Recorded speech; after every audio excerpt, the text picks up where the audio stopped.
आपको चुनावी माहौल के हिसाब से क्या लग रहा है, स्थिति क्या बनती दिखाई दे रही है?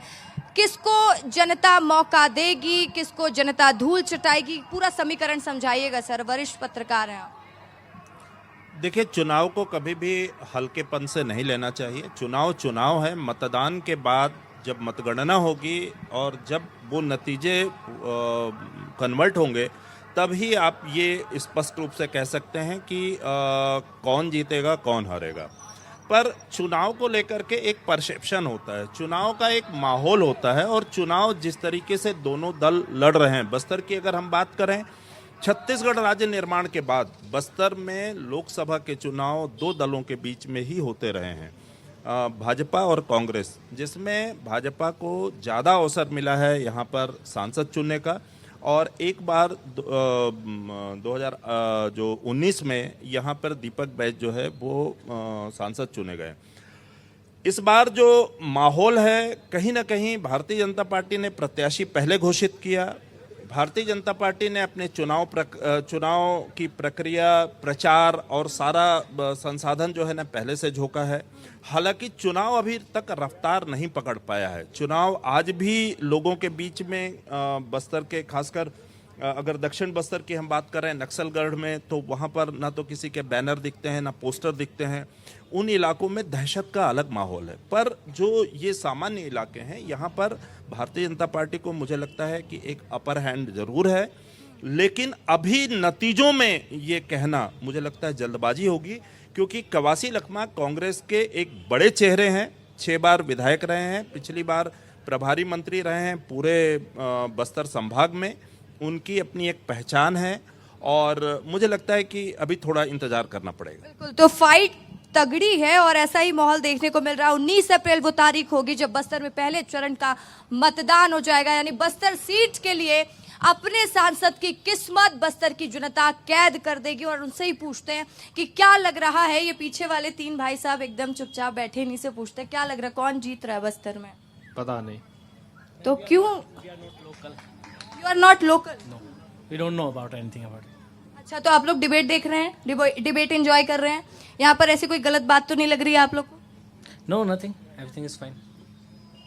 तो देखिए, भैया लोग बाहर से आए हैं तो उन्हें यहाँ का ज्यादा पता नहीं है। क्या लग रहा है, इस बार मोदी मैजिक चलेगा या फिर कवासी लखमा जीत रहे हैं बस्तर? मोदी मोदी मोदी मोदी मैजिक चलेगा। मोदी में ऑब्वियसली मोदी जी जीते। ऑब्वियसली मोदी जी जीतेंगे। मोदी जी जीतेंगे। मोदी जी जीतेंगे और जरूर जीतेंगे। और इस बार की जो आंकड़े होंगे आप स्पष्ट रूप से देख लीजिएगा, 400 पार होगा, क्योंकि जो राम को लाए हैं हम उनको लाएंगे।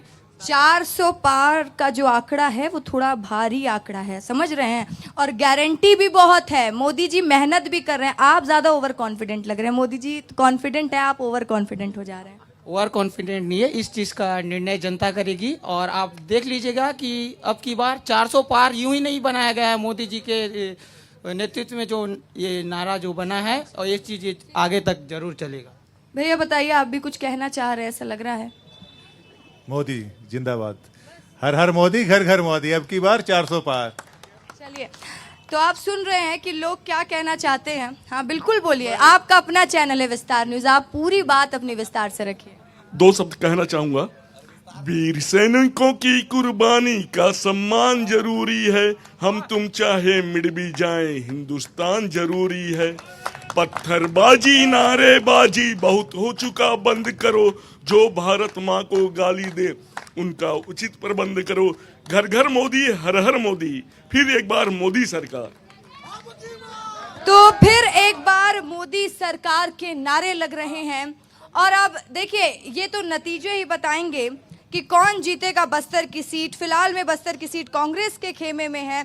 क्या बस्तर की सीट कांग्रेस बचा पाएगी या फिर भारतीय जनता पार्टी अपना कब्जा जमा लेगी, ये तो नतीजे ही साफ करेंगे। आप लोगों की बात भी सुन रहे थे, कुछ लोग कह रहे थे जो नारा दिया गया वो नारा भी पूरा होगा। उस नारे को पूरा करने के लिए बस्तर में आप लोग किस तरीके से काम कर रहे हैं? देखिए, भारतीय जनता पार्टी पहले दिन से ही चुनाव के लिए तैयारी में रहती है। कार्यकर्ता तन मन धन से अपना काम करते रहते हैं। भारतीय जनता पार्टी के जो नीति है, रीति है, उनके नेता हैं, लगातार कार्यकर्ताओं को काम देते हुए पार्टी के हित में लाभार्थियों के घर घर जाके संपर्क करना, लाभार्थियों को उसका स्थान दिलाना, लाभार्थियों को जो योजनाएं हैं उसका लाभ दिलाना, इस प्रकार का कृत्य 5 साल करते रहते हैं। इसलिए बस्तर में जीतने की के संबंध में कोई दो राय नहीं है। बड़े वोट से, लगभग 3 लाख वोटों से भारतीय जनता पार्टी यहाँ से जीतने वाली है। ना केवल बस्तर की सीट, बल्कि छत्तीसगढ़ में हम 2 सीट हारे थे, और दोनों को मिला के इस बार पूरी 11 की 11 सीट मोदी जी को समर्पित करने वाला है छत्तीसगढ़। इसलिए जीत के संबंध में कोई संदेह या कोई संशय नहीं है। सवाल सिर्फ इस बात का है कि वो जीत कितनी बड़ी होगी। भारतीय जनता पार्टी का प्रत्येक कार्यकर्ता अपने काम में लग गया है, लाभार्थियों के घर घर जाके संपर्क कर रहा है। अभी 30 तारीख को बूथ विजय संकल्प अभियान हुआ। पूरे हर बूथ में कार्यकर्ता, जो हमारी बूथ समिति है, वो कार्यकर्ता बिल्कुल पूरी तरह से एक्टिव हो गई है। घर घर में झंडे लगाए गए हैं, घर घर में जाकर व्हाट्सएप ग्रुप बने हुए हैं। जो पार्टी की रीति नीति है और जो पार्टी ने जो काम कार्यकर्ताओं को दिया है, उस हिसाब से काम कर रहे हैं। कवासी लखमा यहाँ पे एक प्रकार का जोकर के रूप में उसको लोग जानते हैं कार्यकर्ता। लेकिन कवासी लखमा ने कहा है कि बस्तर की जनता दादी को ही प्यार देगी। देखिए, कवासी लखमा कुछ भी बोल सकते हैं, वो तो इसी बात के लिए फेमस हैं।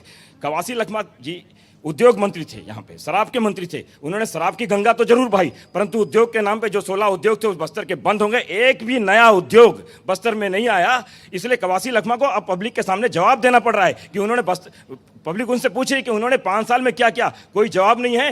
डांस कर रहे हैं, मुर्गा लड़ाई लड़ा रहे हैं, इस प्रकार के इस कृत्य करके मीडिया में बने जरूर हैं। ना कोई कार्यकर्ता साथ है।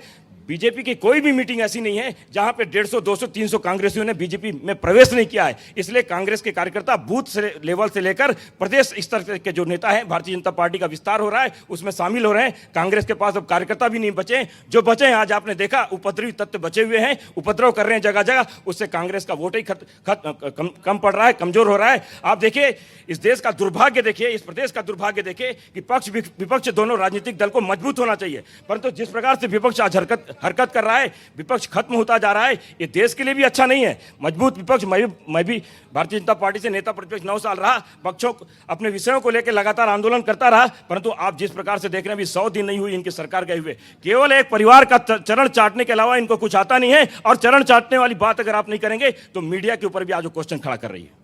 तो देखिए, मीडिया पर वो क्वेश्चन खड़ा करेंगे और हम जवाब दे देंगे, क्योंकि हम पर अगर आप सवाल उठाएंगे तो आप आपस में लड़िए, आप अपने मुद्दों पर लड़िए, आप हम पर सवाल मत उठाइए।